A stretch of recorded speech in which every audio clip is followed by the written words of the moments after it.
안녕하세요. 50만 달러 빛의 사나입니다. 내 영상에 달린 댓글들 보면요, 여성 혐오성 댓글들이 참 많아요. 이러려고 영상을 만든 건 아닌데 좀 안타까워요. 댓글을 보면서 느낀 점은 남자가 연애하기가 옛날이나 지금이나 쉽지 않구나 하는 느낌이 들었어요. 하지만 모든 남자들이 다 연애가 어려운 게 아니에요.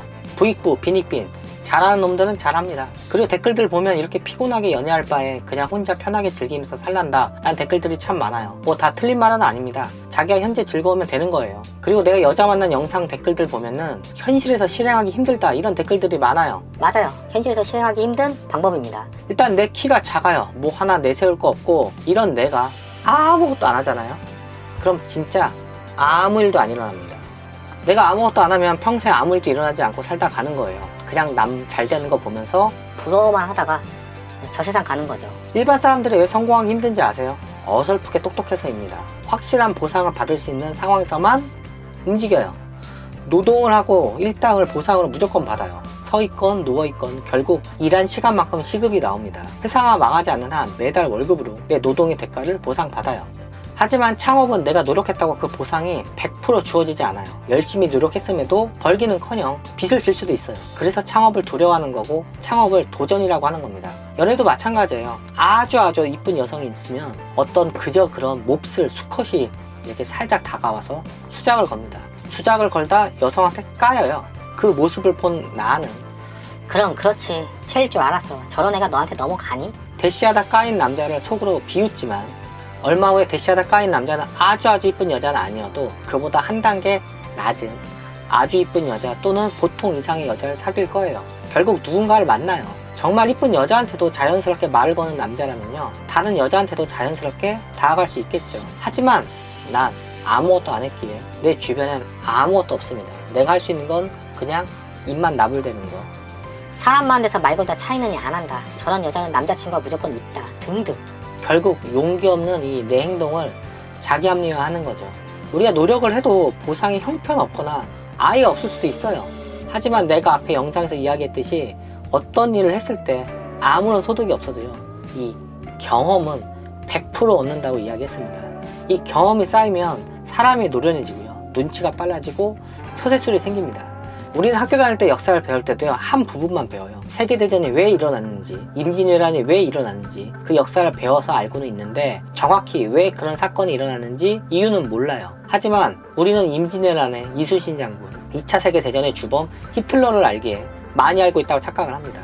하지만 그 역사를 누군가한테 설명할 수가 없잖아요. 역사, 사회, 정치, 종교, 재테크, 연애, 일, 사업, 우린 주워드는 건 많은데 그게 내 경험도 내가 공부한 것도 아니고 누군가 잘 정리된 내용을 내 머릿속에 주입한 거라 좀 더 깊숙한 논쟁에 휘말리면 나는 할 말이 없습니다. 많이 알고는 있는데 왜 그런지 우리가 설명을 못해요. 강하고 똑똑한 상대는 나보다 더 많이 알고 있어요. 주워들어도 잘 주워 들어야 되는데 내가 듣고 싶은 이 한 부분만 들어서 왜곡된 생각이 심어집니다. 어떤 분이 댓글 남겼어요. 정확한 내용은 기억이 안 나는데 20대 남자로서 이성에게 어필하는 방법을 알려달라는 내용이었습니다. 내가 키 180이 넘는 비율 좋은 남자라면요, 이성한테 어필하는 방법 따위 개나 줘버려요. 그냥 여자가 줄 서요. 여자가 내 앞에서 구두굽이 부러지던 내가 타던 자전거에 여자가 몸을 던져 자신을 책임지라고 하던 갖은 방법으로 우연인 척 우리가 인연일 수 있다는 상황극을 펼칩니다. 남자보다 더 철두철미하게 다가와요. 남자는 이 여자가 우연인지 아는데 절대 우연 아니에요. 하지만 나와 같은 이런 체형 조건이면 얘기가 달라져요. 아는 것도 많아야 하고 할 줄 아는 것도 많아야 먹힐지 안 먹힐지 그마저도 모릅니다. 아는 것이 많다고요, 먼저 나불대면 잘난 척이고 뭐 좀 한다고 나대면 깐죽대고 재수없어 합니다. 그냥 진짜 참으세요. 언젠가 내 숨겨진 능력을 발휘할 그 상황이 와요. 그때 내 아는 지식을 꺼내고 내가 할 줄 아는 걸 하면 됩니다. 말이 쉽지 어려운 거 나도 알아요. 좋은 이성을 만나려면요, 남자건 여자건 조건을 최대한 완화시켜야 됩니다. 나는 간질, 정신질환, 조현병, 마약, 본드, 도박, 성형 중독, 바람, 레즈비언 이런 것만 아니면 상관없었어요. 초반엔 담배를 펴도 됐고요, 술을 잘 마셔도 상관없었어요. 이슬람교, 불교, 초졸 다 상관없다가 첫 연애를 하고 나서야 약간 가이드라인이 생겼어요. 호박이지만 줄 그으면 수박이 될 여자, 화 금방 풀리는 여자, 음식을 잘하는 여자, 핫팬츠가 잘 어울리는 다리 긴 여자 등등. 이 정도면 깐깐하진 않잖아요, 그쵸? 난 기독교지만 이슬람교, 불교에도 관심이 많았어요. 내 아내가 기독교도라는 법은 없잖아요. 만약 내가 기독교 여자만 연애 상대나 배우자를 원하면요, 한국에 있는 불교, 이슬람교, 힌두교, 천도교 등등을 믿는 여자는 제외되는 아픔을 겪어야 합니다. 안 그래도 여자 인재풀이 모자란 160의 꼬꼬마인데 내가 스스로 저런 잣대를 들이댈 필요가 있을까요? 내 이상형인 다리가 길고 음식 잘하는 여자가 이슬람교, 시아파일 수도 있고요, 조로아스터교 신자일 수도 있어요. 그래서 난 모든 경전을 관심 있게 봤습니다. 난 남자들 중에 담배 핀다는 이유로 담배 피우는 모든 여자를 이 가볍게 이야기하는 남자를 이해할 수가 없어요. 남자는 되고 여자는 안 되는 뭐 그런 이유도 모르겠고요. 먼저 어떤 기준을 세우기보다는 좋은 사람인지 아닌지 그걸 먼저 알면 됩니다. 내가 아는 것이 많다는 건 상대와 어떤 대화를 해도 막힘없이 대화할 수 있다는 거예요. 이 얕고 엷은 지식 아시겠죠? 내 안에도 관심은 있으나 좀 이해 안 가는 복잡한 정치 사회 이야기는 나한테 물어봐요. 그럼 최대한 간추려 이야기해 주고요. 나도 모르는 걸 물어보면 몇 시간 공부하되 이야기해 줍니다. 하지만 앞전 영상에도 이야기했지만 상대가 묻기 전까진 먼저 말하지 마세요. 그럼 진짜 재수없어 보입니다. 똑똑한 척 안 해도요, 시간이 흐르면 똑똑한지 주변 사람들 다 알아요. 지식이란 건 그냥 좀 두꺼운 책, 유명한 사람이 쓴 2만 원이 넘는 책 한 권 다 읽으면 돼요. 한 3일에서 5일이면 다 읽잖아요. 1년에 5에서 10권만 읽어도요, 일반 사람들하고 지적 수준이 확연히 차이가 납니다. 할 줄 안다는 게 많으면 여자 또는 사람들과 자연스럽게 어울릴 수도 있습니다. 내가 할 줄 아는 게 많으면 여자친구를 이렇게 리드할 수도 있고, 없던 취미를 이렇게 만들어줘서 같이 취미를 이렇게 즐길 수도 있어요. 그럼 관계가 돈독해지고 오래 가겠죠. 남녀 관계에서 권태기가 빨리 찾아오는 이유가 밥, 커피, 술, 커피, 밥, 술, 밥, 술, 모텔, 모텔, 자취방, 자취방, 끝. 이게 무한 반복이라 만나도 할 게 없어서예요. 남자든 여자든 오랜 시간 알았다는 게 중요한 건 아닙니다. 내가 그 사람과 만나 무엇을 했느냐, 얼마나 새로운 경험을 많이 함께 했냐가 중요한 포인트예요. 그럼 할 줄 아는 게 많게 하려면 어떻게 해야 될까요? 1년에 한 가지씩 배우세요. 당구든 볼링이든 스키, 수영 등등. 내가 사회에 나와서 제일 먼저 뼈저리게 느낀 게 내가 할 줄 아는 게 아무것도 없는, 매력 없는 사람이란 거였어요. 그러다 보니까 무얼 하던 늘 뒤에 이렇게 웅크리고 숨어 있었죠. 스키장을 가도 난 탈 줄 모르니까 이 구석에서 일어서지도 못해 사람들하고 어울리질 못했어요. 보드나 스키를 잘 타는 남자는 자연스럽게 초보 여자를 이렇게 리드해주고 친밀도를 높여갔죠. 무언가 잘하는 게 있는 게 동성이어도 진짜 멋있게 보입니다.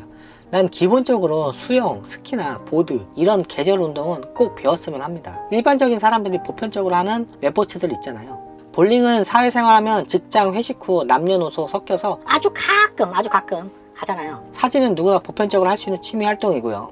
친구들하고 해외여행 갔을 때 나와 내 친구들은 바다 수영이 가능했어요. 요트를 타고 바다로 나갔는데 멋진 수영복을 입고 이렇게 선글라스를 낀 한국 사람들은 바다에 들어오지도 않고 다들 바다에서 노는 외국인과 우리들을 부럽게 쳐다보고 물이 무서워서 들어올 생각을 안 하더라고요. 장비랑 이 수영복만 봤을 때는 한국 사람은 다들 프로 수영 선수 같았어요. 요즘은 동네 체육관도 시설이 좋아 원하는 운동 한 달에 한 6, 7만 원에 가능하잖아요. 난 결혼 전에 수영, 스쿼시, 배드민턴, 자전거, 사진, 그림 뭐 이런 것들을 1년에 하나씩 배우러 다녔습니다. 결혼 전에 오카리나랑 우쿨렐레도 배우려고 했는데 악기만 사고 바로 결혼하는 바람에 배우질 못했죠. 수영, 스키 이런 운동은 전국체전 나갈 거 아니잖아요. 그냥 폼만 좋으면 돼요. 그럼 졸라 잘하는 것처럼 보입니다. 폼이 멋있어야 됩니다. 폼 꼭 기억하세요. 1년에 하나 또는 둘씩 배우다 보면요, 한 3, 4년 이상 지나면 어설프더라도 할 줄 아는 게 하나씩 늘 거고요. 20대 초반부터 이런 걸 시작하면 내 30대 이후는 좀 더 멋진 삶이 기다릴 거예요. 모임을 많이 가지란 말이 그냥 뭐 술 퍼마시는 모임을 이야기하는 게 아니에요. 취미활동 모임 속에서 자질구레한 저런 재능들은 배우면 그게 매력이 됩니다. 결론은 내 자신을 계속 발전시키고요, 가꾸면서 나 자신을 사랑할 줄 알면 매력적이고 자존감 강한 내가 되는 겁니다. 꼭 이성을 만나기 위해서 저런 걸 배우라는 건 아닙니다. 저런 거 하다 보면 또 자연스럽게 만나져요. 연애, 사랑에서 가장 중요한 게 나 자신이에요. 나 스스로 자존감이 높아지면 절대 끌려다니는 사랑 안 하게 돼요. 픽업 아티스트들한테 배운 잔기술로 순간 이성을 꼬실 수는 있을 겁니다. 그들의 이론도 도움이 되는 건 사실이에요. 근데 꼬신 후에 어떻게 관계를 지속할 겁니까? 내가 꼬신 이성이 누구도 관심 없는 매력 없는 이성이라면요, 상관없어요. 하나, 매력적인 여성이라면 내 자신도 매력이 있어야 경쟁자들로부터 내 여자를 지킵니다. 난 연애하면서 여자한테 그리 집착하지 않았어요. 만남이 있으면 헤어짐도 예상하고 있었고 항상 여러 가지 변수를 염두에 두고 있었어요.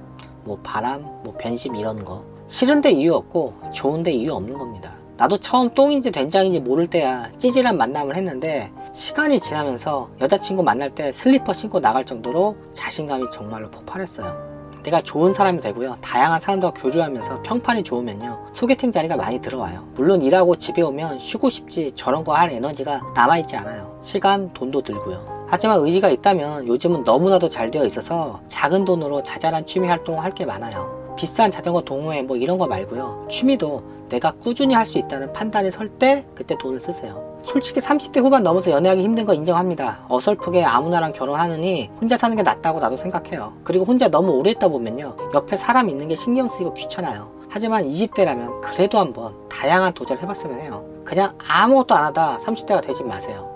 나이가 들면요, 거절당해도 여자한테 말 걸 용기라도 있다는 게 부럽게 느껴집니다. 아시겠어요? 그럼 영상을 마치겠습니다. 안녕.